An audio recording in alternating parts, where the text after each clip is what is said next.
सुंदरपुर नाम के एक बहुत ही सुंदर गांव में धीरू नाम का एक गरीब किसान रहता था।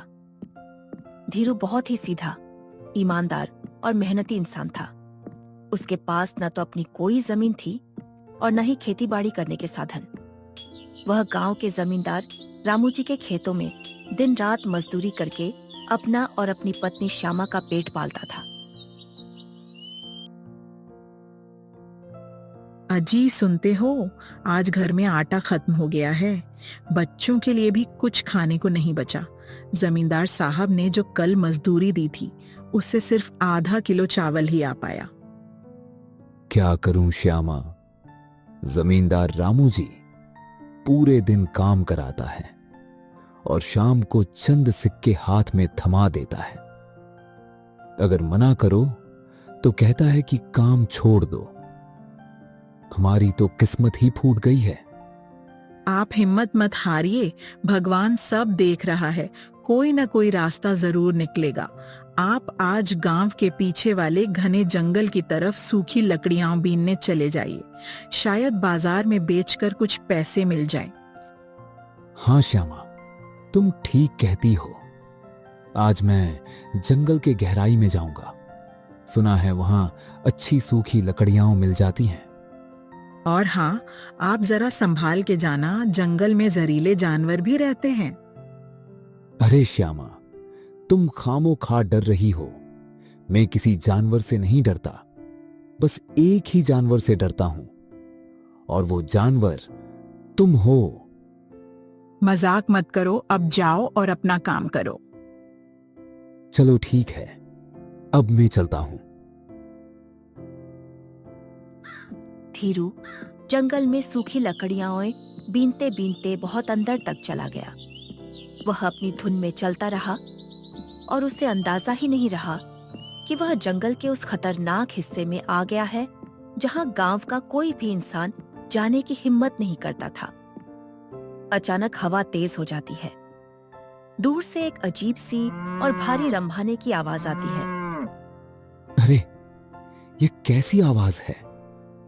इस घने जंगल में जहां कोई इंसान नहीं आता, वहां यह गाय या भैंस के रंभाने की आवाज कहां से आ रही है? कहीं कोई जानवर किसी मुसीबत में तो नहीं? धीरू झाड़ियों को हटाकर आगे बढ़ता है। सामने एक बड़ा दलदल है। दलदल के बीचों बीच एक विशालकाय चमकदार काली भैंस फंसी हुई है।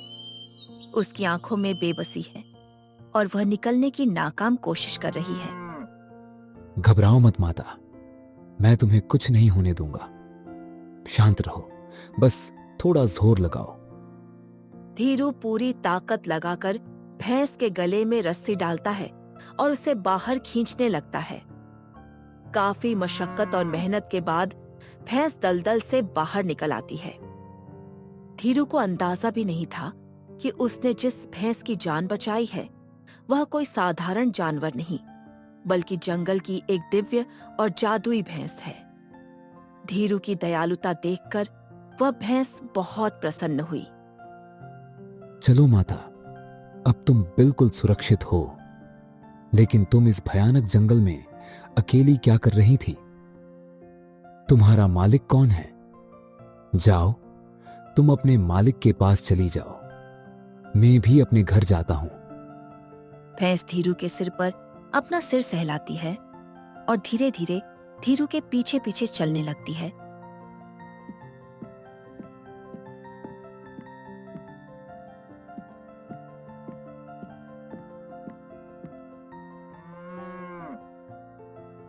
अरे, तुम मेरे पीछे क्यों आ रही हो?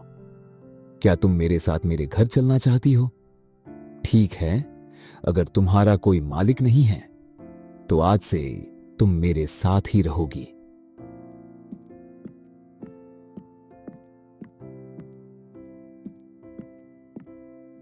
धीरू गांव की गलियों से छुपते छुपाते भैंस को अपने घर के आंगन में लाता है। श्यामा आंगन में बैठी होती है और विशाल काली भैंस को देखकर डर जाती है। अरे अजी, ये क्या ले आए? इतनी बड़ी और काली भैंस कहाँ से मिली आपको? कहीं किसी ने देख लिया तो चोरी का इल्जाम लगा देगा। अरे श्यामा, घबराओ मत। यह किसी की चोरी की हुई नहीं है। यह जंगल में दलदल में फंसी हुई थी। मैंने इसकी जान बचाई है। इसके बाद यह खुद मेरे पीछे पीछे आ गई। लेकिन स्वामी, हमारे पास तो खुद खाने को दाना नहीं है। हम इस बेजुबान को क्या खिलाएंगे? इसकी देखभाल कैसे करेंगे? जो भगवान हमें देता है वही इसमें से थोड़ा इसे भी देंगे। नीयत साफ हो तो ईश्वर कोई न कोई रास्ता निकाल ही देता है। सुबह जब धीरू भैंस का दूध दुहने बैठा तो एक ऐसा चमत्कार हुआ जिसने धीरू और उसकी पत्नी के होश उड़ा दिए। जैसे ही धीरू दूध दुहना शुरू करता है, बाल्टी में सफेद दूध के बजाय गाढ़ा, चमकदार और शुद्ध मक्खन जैसा अमूल्य दूध गिरने लगता है, जिसमें से एक भीनी भीनी सुगंध आ रही होती है। बाल्टी भर जाती है। धीरू दूसरी बाल्टी लाता है, वह भी भर जाती है। श्यामा, श्यामा, जल्दी बाहर आओ। देखो यह क्या हो रहा है।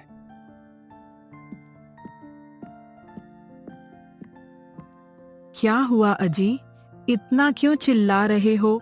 हे भगवान, यह कैसा दूध है? इतनी खुशबू और इतना गाढ़ा। ये तो साधारण दूध लग ही नहीं रहा। श्यामा, यह साधारण भैंस नहीं है। यह तो साक्षात लक्ष्मी का रूप है। भगवान ने हमारी गरीबी दूर करने के लिए इसे भेजा है। नहीं नहीं, हम इस भैंस को वापस जंगल में छोड़ आते हैं। कहीं कोई मायावी शक्ति भी हो सकती है और उसका दूध पिला के हमें वश में करने आई हो। अरे श्यामा, तुम भी ना अजीब सी बातें करती हो। ये भैंस कोई मायावी शक्ति नहीं है। हम इस भैंस का दूध निकालेंगे और बाजार में अपनी खुद की दुकान लगा के दूध बेचेंगे। धीरू बाजार में अपनी भैंस का दूध बेचने के लिए एक छोटी सी दुकान लगाता है। लोग दूध की खुशबू सूंघकर खिंचे चले आते हैं।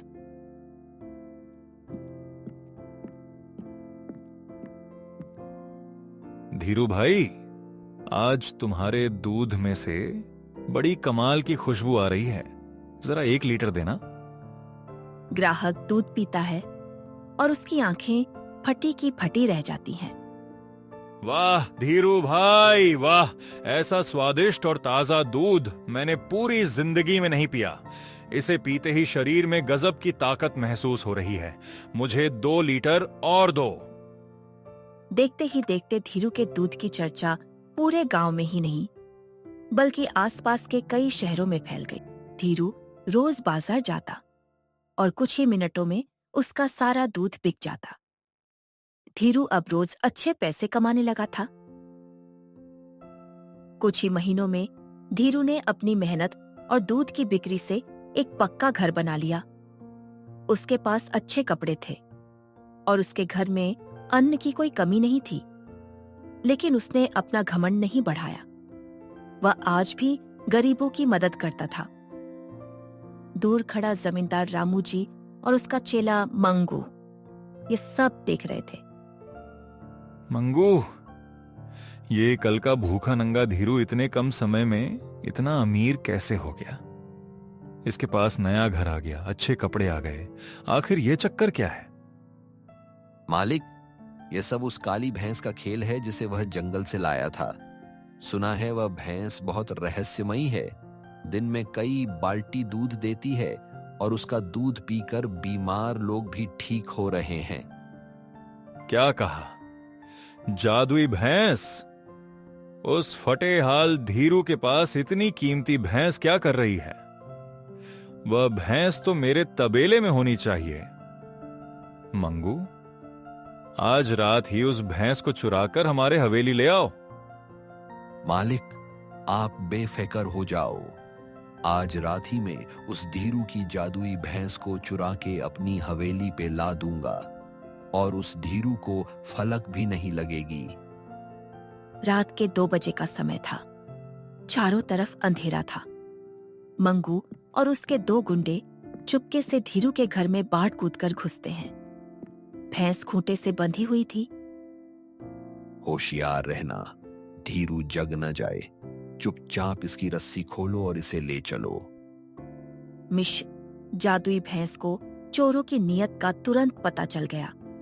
उसने अपनी जादुई शक्ति से हवा में एक भारी दबाव पैदा कर दिया। भैंस अपनी सींगों से मंगू और गुंडों को हवा में उछाल देती है। गुंडे चीखते हुए जमीन पर गिरते हैं। शोर सुनकर धीरू और श्यामा हाथ में लाठी लेकर बाहर भागते हैं।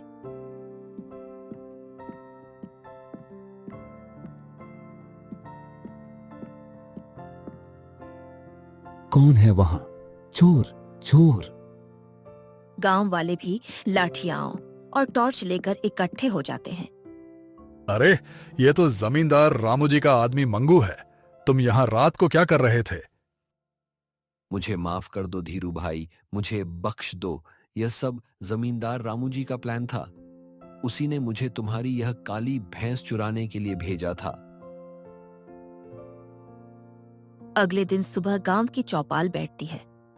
सरपंच और पंच गांव के बीच में बैठे हैं। रामू जी सिर झुकाए खड़ा है।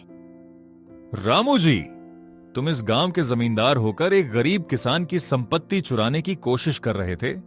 तुम्हें शर्म आनी चाहिए। धीरू ने अपनी मेहनत और दयालुता से यह मुकाम हासिल किया है। सरपंच साहब, मुझसे बहुत बड़ी गलती हो गई। मुझे लालच आ गया था। मुझे माफ कर दीजिए। माफी ऐसे नहीं मिलेगी। दंड के तौर पर तुम्हें धीरू को 500 सोने के सिक्के देने होंगे। ठीक है सरपंच साहब, मैं धीरू को 500 सोने के सिक्के दे दूंगा। पंचायत का न्याय होने के बाद सभी लोग चले जाते हैं। धीरू भी अपनी भैंस लेकर अपने घर चला जाता है।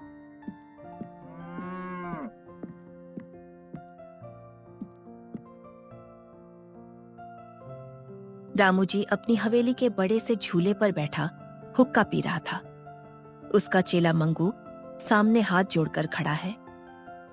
मंगू, कुछ भी करके हमें उस जादुई भैंस को हासिल करना ही होगा। अगर वह भैंस ऐसे ही दूध देती रही तो पूरे सुंदरपुर गांव में मेरी जमींदारी की साख खत्म हो जाएगी। मालिक, मुझे पता है वह भैंस साधारण नहीं है, लेकिन अगर हम फिर से उसे सीधे चुराने जाएंगे तो गांव वाले धीरू का साथ देंगे। हमें कोई ऐसा उपाय करना होगा जिससे धीरू खुद अपने हाथों से वह भैंस आपके हवाले कर दे। शाबाश मंगू, अब आया ना तू ठिकाने पर। सुन मेरी योजना ध्यान से। धीरू बहुत सीधा और ईमानदार इंसान है। हम उसकी इसी ईमानदारी का फायदा उठाएंगे। अगली सुबह धीरू अपने आंगन में भैंस को चारा खिला रहा होता है। तभी जमींदार रामू जी अपने 2 से 3 लठैतों और गांव के कुछ लोगों को लेकर वहां पहुंच जाता है।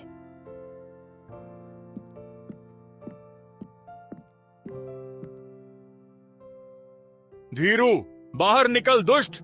तूने गांव का जमींदार समझकर मुझे ही ठगने की कोशिश की।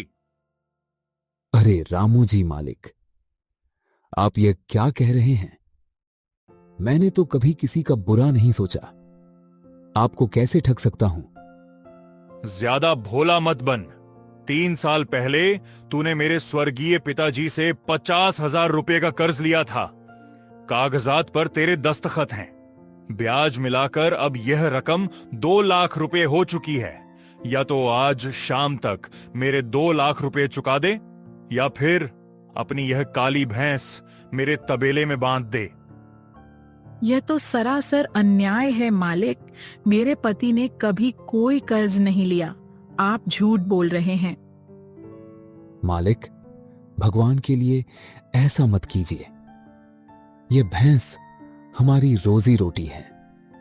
मैंने आपसे कभी कोई कर्ज नहीं लिया। कागज कभी झूठ नहीं बोलते धीरू। अगर आज शाम तक 2 लाख रुपए नहीं मिले तो मेरे आदमी इस भैंस को घसीटते हुए हवेली ले जाएंगे। इतना बोलकर रामू जी और उनके साथी वहां से निकल जाते हैं। धीरू को सब पता था कि उसने कोई कर्ज नहीं लिया था। ये तो बस रामू जी द्वारा रची हुई भैंस को छीनने की एक साजिश है। ए जी, अब हम क्या करेंगे? रामू जी को कर्जा चुकाने के लिए हमारे पास तो 1 रुपया भी नहीं है। अगर हमने रामू जी को कर्ज नहीं चुकाया तो हमारी भैंस को ले जाएंगे। श्यामा, रामू जी जानबूझकर हमें फंसाने की कोशिश कर रहा है। उसे कुछ भी करके हमारी जादुई भैंस को हमसे छीन लेना है। पहली बार भी उसी ने हमारी भैंस को अगवा करने की साजिश की थी। पर इस बार तो उसके पास दस्तावेज भी है जिसमें आपने कर्ज लिया था, वो साफ साफ लिखा है। हां माया, पर यह भी तो हो सकता है कि वो दस्तावेज नकली हो। हमें गांव वालों से ही कुछ मदद मांगनी होगी। अगर हम गांव वालों का सहारा लेंगे तभी उस रामू जी के सामने बोल पाएंगे। शाम का समय था। धीरू पूरे गांव में मदद मांगता है, लेकिन रामू जी के डर से कोई उसकी मदद नहीं करता। मजबूरी में रामू जी के लठैत जबरदस्ती जादुई भैंस की रस्सी खोलकर हवेली ले जाते हैं। धीरू और श्यामा बिलख बिलख कर रोते रहते हैं। धीरू पूरी तरह टूट चुका था। उसने अपनी जान से प्यारी भैंस को खो दिया था, लेकिन उसे नहीं पता था कि जादुई भैंस इंसान की नीयत को पहचानती है। दुष्ट रामू जी ने भैंस छीन तो ली, लेकिन उसे अपनी हार का अंदाजा नहीं था। रामू जी बड़ी खुशी के साथ अपने तबेले में खड़ा था। वह दूध दूहने के लिए सोने का बड़ा सा बर्तन मंगवाता है। मंगू, ला वो बाल्टी। आज इस जादुई भैंस का सारा दूध मैं खुद निकालूंगा और शहर जाकर सोने के भाव बेचूंगा। रामू जी जैसे ही भैंस के पास जाकर दूध निकालने बैठता है, भैंस अपनी जोरदार हुंकार भरती है। भैंस की आंखें लाल हो जाती हैं। मालिक, यह भैंस तो बहुत भयानक लग रही है। यह धीरू के पास तो बहुत शांत रहती थी। अरे मंगू, डर मत। जानवरों को काबू करना मुझे अच्छी तरह से आता है। जैसे ही रामू जी हाथ आगे बढ़ाता है, भैंस एक जोरदार लात मारती है। रामू जी उड़ता हुआ गोबर के ढेर में जाकर गिरता है। बाल्टी टूट जाती है। भैंस हवेली से निकलकर धीरू के घर की तरफ भागती है। उसके पीछे पीछे रामू जी और उसके आदमी लाठियां में वो लेकर भागते हैं। पूरी पंचायत और गांव वाले धीरू के घर के बाहर इकट्ठे होकर खड़े होते हैं।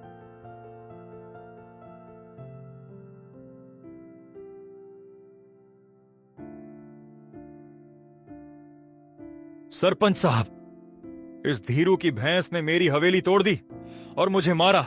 इसे गांव से बाहर निकालो।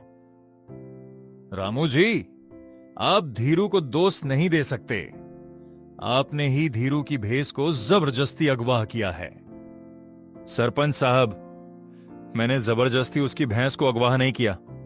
मेरे पास उसने जो कर्ज लिया था उसके कागज भी हैं। चाहे तो मैं वो कागज अभी दिखा सकता हूं।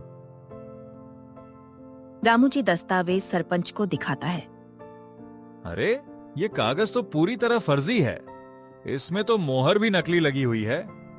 रामू जी, तुमने एक गरीब किसान को फंसाने के लिए यह नीच साजिश रची थी। सच्चाई सामने आते ही रामू जी डर के मारे कांपने लगता है। हाँ, जमींदार रामू जी झूठा है। इसने धीरू को फंसाकर उसकी भैंस छीनी थी। रामू जी, तुम्हें अपनी इस धोखाधड़ी और साजिश के गुने में जेल जाना होगा, क्योंकि तुमने दूसरी बार धीरू की भैंस छीनने की कोशिश की है। मुझे माफ कर दो सरपंच साहब, मुझसे गलती हो गई। मुझे जेल के हवाले मत करो। मैं धीरू को धोखाधड़ी की साजिश के लिए हरजाना के तौर पर 50,000 रुपये दे दूंगा। तो फिर ठीक है, आज के बाद अगर तुमने धीरू या उसकी भैंस पर बुरी नजर डाली तो तुम्हें गांव से बेदखल कर दिया जाएगा। मुझे माफ कर दो धीरू, मुझे लालच आ गया था। आज के बाद मैं तुम्हारी भैंस या तुम पे कोई बुरी नजर से नहीं देखूंगा। पंचायत का फैसला हो जाने पर सब लोग अपने अपने घर चले जाते हैं। सच्चाई और ईमानदारी की हमेशा जीत होती है। दुष्ट रामू जी का घमंड चकनाचूर हो गया और धीरू को उसकी जादुई भैंस वापस मिल गई, जिसने उसके जीवन को खुशियों से भर दिया।